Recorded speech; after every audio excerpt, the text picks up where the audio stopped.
It's one thing to be in the comfort of your own bed and wake up in a pool of sweat, and another to be somewhere else.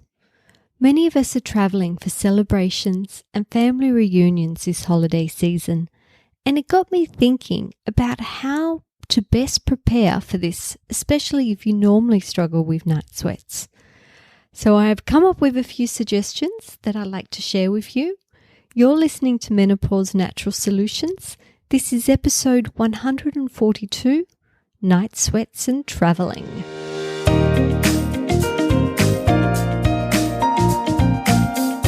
Welcome to Menopausenaturalsolutions, your podcast for all things perimenopause, menopause and beyond. Stay tuned as your host, Naturopath Jennifer Harrington, explains how to use natural therapies to find your ultimate health and happiness during your transition. Hi, it's Jen here. I have about 4 weeks to go until I pack up and travel interstate to spend Christmas with my family. And I've started thinking about what I need to do to prepare for this. I know many of you are in the same boat. While I'm driving there and staying with family, you may be flying and staying in a hotel. I've tried to think of the different scenarios and what different suggestions I can offer you. One thing we can all agree upon is that night sweats aren't fun. They can be a minor annoyance by disturbing your sleep, or a major hassle if you've woken in a pool of sweat and not only have to change your clothes, but your entire bedding as well. Personally, night sweats were a bigger issue for me in the past. These days I know my trigger: alcohol. Some days I can enjoy a drink and not be bothered, and on other occasions it gets me. In my case, it's a choice. I can say no to a drink and have a much greater chance of a great night's sleep, but I can also choose to have that drink. But I go to bed with the expectation of trouble, and I can prepare for it. I know some of you will also have discovered your triggers, and you will have the same decision to make. Why the rest of you may struggle not knowing why. In this case, you may want to jump back to episode 60, Night Sweats, and see if this can help you out. As we are all so different, I have tried to brainstorm as many suggestions as possible, but I know they won't all be helpful for everyone. Try what sounds good to you and leave the rest. Like last week, I'm going to mention a few brands. I have no association with any of them. It's more to let you know what's out there. Please do your own research before purchasing anything. Let's start with the bedroom, or whatever space you will be sleeping in. If you can control the temperature of the room, you are at an advantage. If there isn't an air conditioner or a fan, can you open a window? You might need to pack a handheld fan and leave it by your bed. Most women who experience night sweats prefer to sleep in a cooler room and add blankets to their bed for warmth. Multiple thinner blankets are more helpful than one big thick quilt. There are many different cooling mattress options like Chili Sleep or 8 Sleep, but these aren't that easy to transport around, especially if you have limited luggage. It might be worth considering a cool flash pad. These portable pads might be a better option, and they come in 2 different sizes. Can you pack some aromatherapy? There are a few different menopause blends out there, or you may consider clary sage, lavender, sage, rosemary or thyme. You probably won't have a diffuser while away, but you can consider adding a few drops to the bath or to a ball roller, or maybe even your moisturizing cream. What are you wearing to bed? Nightwear should be lightweight, loose-fitting and quick-drying. Did you know there are night sweat-specific pajamas? Cool Jams and Dagsmajan are two such examples. A final note on nightwear is to rethink your underwear. Don't laugh, but I know a few women who wear bras to bed. Seriously, please don't do this. It's not good from a heat perspective or for the health of your breasts. Looking at beverages, alcohol isn't the only common triggering drink. So is coffee. Actually, some women struggle with any hot beverages. When I mentioned before that it's a choice if you act on your known triggers or not, and for some of you this could be food, not drinks. I find that going to bed and expecting the night sweats and knowing that it was my choice is somehow easier.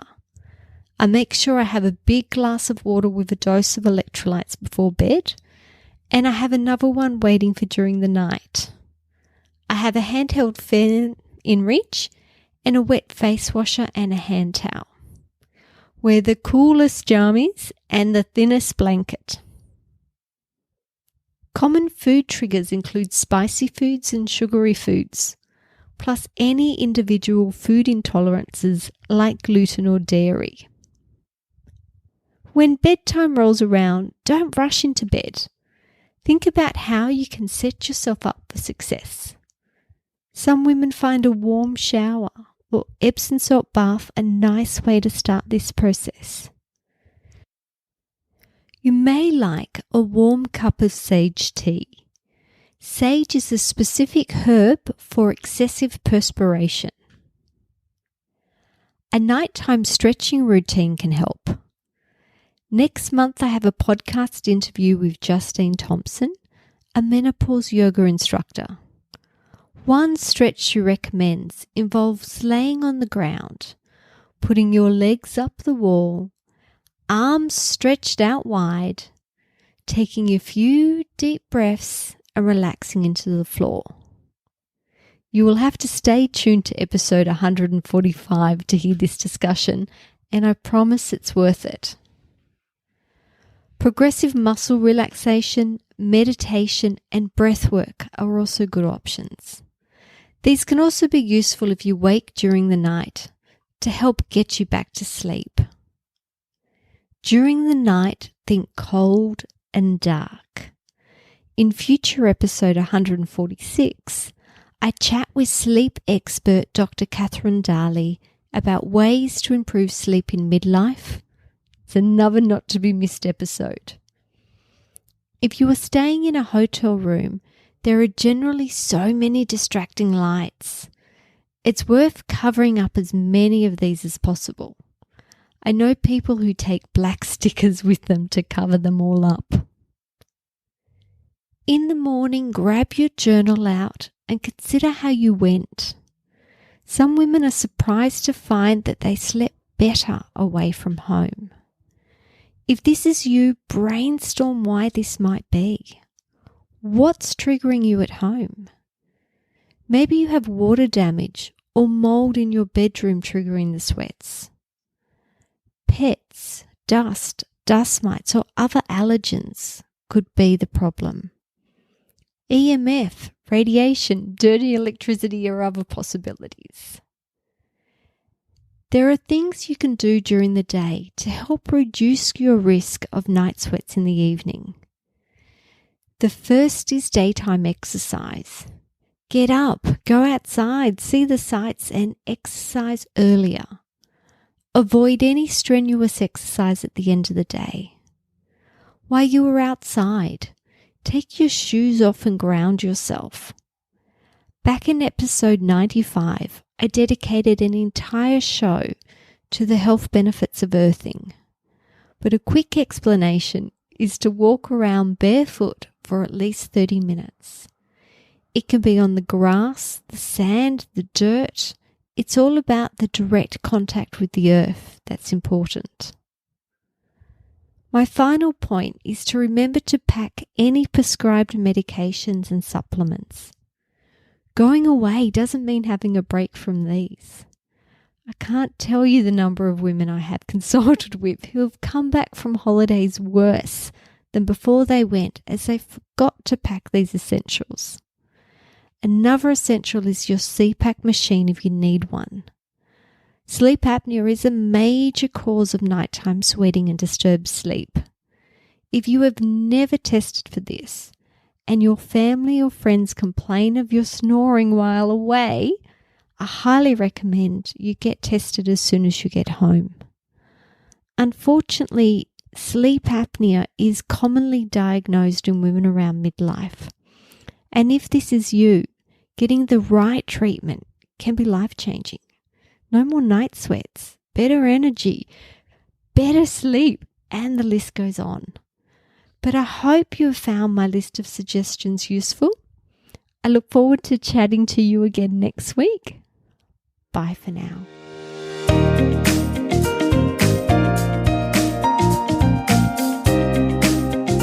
Thank you for listening to Menopause Natural Solutions. This podcast contains general information about menopause. It is provided as a guide, and it is not intended to replace medical advice. Opinions of guests are their own, and this podcast does not endorse or accept responsibility for statements made by guests. If you have enjoyed today's episode, please share it with a friend.